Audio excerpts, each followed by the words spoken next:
Hi guys, good morning, शुभ सकाळ। ମନେ ରଖ, ଜୀବନରେ ଦୁଇଟି ଗୁଣ ବହୁତ କାମରେ ଆସେ। ପ୍ରଥମେ ନୀରବ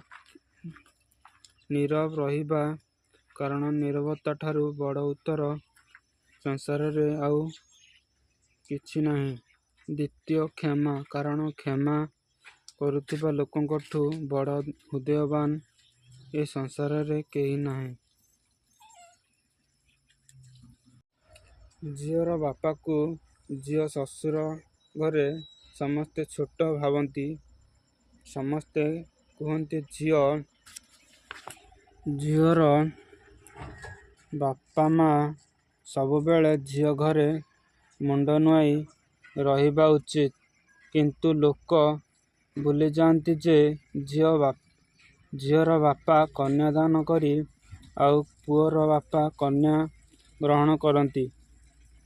ତେଣୁ ଝିଅର ବାପା ଦାତା, ଯିଏ ନିଜ ଛାତିର କଲିଜା ଦାନ କରନ୍ତି।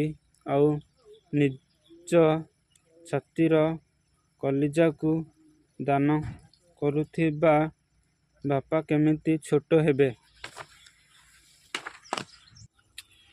ଯିଏ ସତରେ ଭଲ ପାଉଥିବ ନା, ତମକୁ 10ଟା ପ୍ରଶ୍ନ ପଚାରିବ।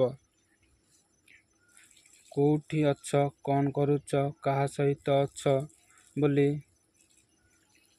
ଆଉ ତମକୁ ଲାଗିବ ସିଏ ତମକୁ ବହୁତ ଡାଉଟ୍ କରୁଛି ବୋଲି। ସେମିତି କିଛି ନାହିଁ। ହେଲା, ତମକୁ ସିଏ ବହୁତ ଭଲ ପାଉଛି ବୋଲି ପଚାରି ବୁଝୁଛି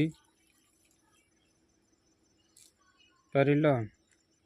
ଆଉ ଯିଏ ଟାଇମ୍ ପାସ୍ କରୁଥିବ ନା, ତମେ କୁଆଡ଼େ ଯାଉଛ, କ'ଣ କରୁଛ, କାହା ସହିତ ଯାଉଛ, ତାକୁ କିଛି ବି ଫରକ ପଡ଼େ ନାହିଁ। ବୁଝିଲ?